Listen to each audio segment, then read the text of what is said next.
Strength is in vulnerability. Strength is in saying, I need help. That's where the strength is. And that's what I want my people of all people to understand.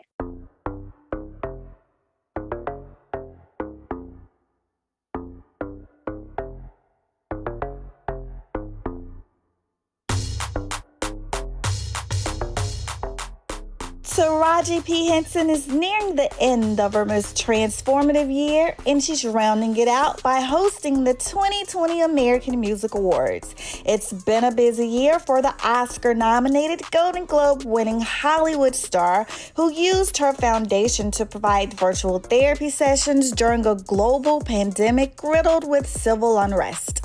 We chatted with Henson about the importance of seeking help, her hopes for the future behind the camera, and, of course, being a Howard grad. Taraji, there are two types of people right now that you can't say anything to. Black women and Howard University graduates. So go ahead and hit me with it, Taraji. HU. You know, and you better know the real HU. If you didn't know, now you do. Okay, I'm not gonna have this argument no more. Okay. I knew you would not let me down.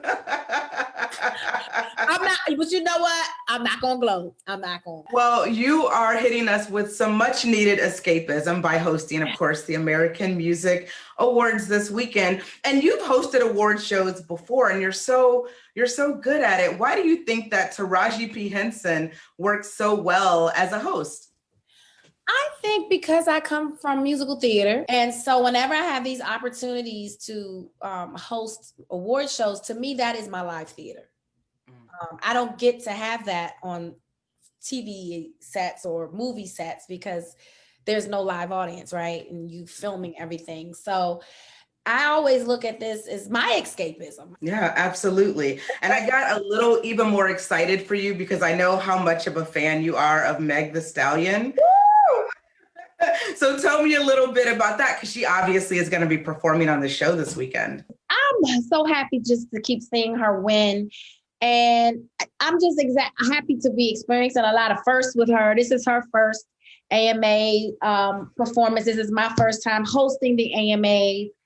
And I care about her. Something in my heart goes out because, you know, she doesn't have her mom or dad. You know, I just got a special place in my heart for her. Your focus on Black mental health is truly inspired. I would love to know what made you want to be so vocal about that right now, really at a time when we probably all really need to be focused on it. Well, when I launched my foundation, I had no idea this pandemic was coming. So I'm talking to my therapist and I call my best friend. She runs my foundation, Tracy Jenkins. And I'm like, you know, we can afford therapy. What about all of these people that are out here hurting? Like, it's affecting us more than anybody else. And it's like, what can we do?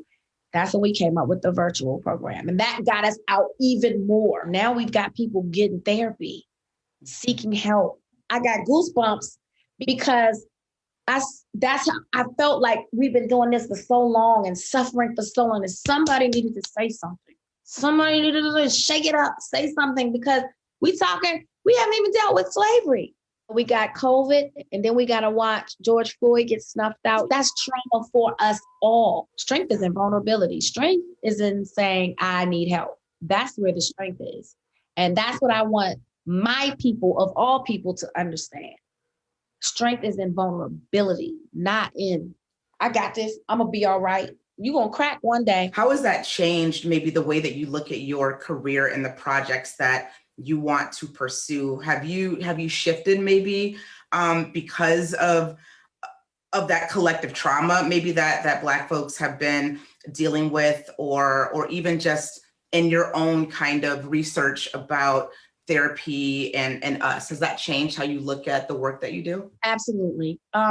And I feel like, because now I'm stepping into producing a lot more and directing, scripts that don't have the subject matter in the script, we implement it. Because I think the more people see themselves, you see a character on television that's schizophrenic, just living their regular day. And when they don't take their medicines, or whatever, and then they get to laugh at themselves.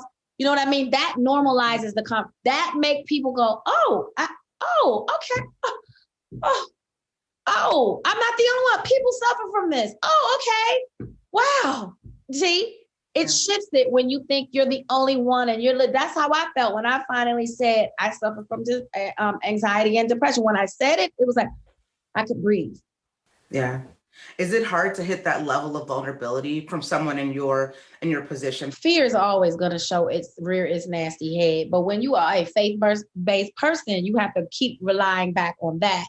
And you have to remember why you're here and what is your purpose, you know? And at the time, I just felt like my purpose was bigger than acting. I was like, there's something else that I need to be doing, because I always felt that I was healing through art, through my art, through the characters that I portray. That's why I didn't play the most pretty characters, because I felt like people needed to see other images. You know what I mean? Representation. Yeah, you might not like this character, but somebody needs to see this character. I saw us dying. And then when we started looking at the numbers, and the one that got me was the children from 5 to 12, and how dying by suicide has increased by 50% in our community. That was the straw that broke the camel's back for me, because I'm like, as a mother, how is it that a 5-year-old is contemplating, let alone knows that just don't want to live? You only been here 5. The world should be, woo, I'm going outside, I'm gonna play. Why are you contemplating life and death? Something has to happen. Something's got to give. And I can't continue to be who I am, do what I do, and not do something. Where are your ambitions now, you know, as a director, and what's like the motivating factor for you with being behind the camera? Well, right now, you know, I'm just wanting to get more directing jobs to feel comfortable doing it. It's something I'm new to. It's something certainly that I am definitely falling in love with, something that I'm definitely excited about, and something that I'm really good at. For me, it's about discovering new talent, you know, doing what John Singleton did for me. You know, I've done it all. I've done it all. I still got something to do. But what I'm saying is I'm in the latter part. You know, it's time to start discovering new talent in like, where's my protege? You know, so I'm excited about that. I'm honestly excited about passing the torch. You know, I honestly, one day I want an acting school, you know. I love that, Taraji. You know, I always love talking to you. Absolutely one of my favorites, and I love seeing you shine.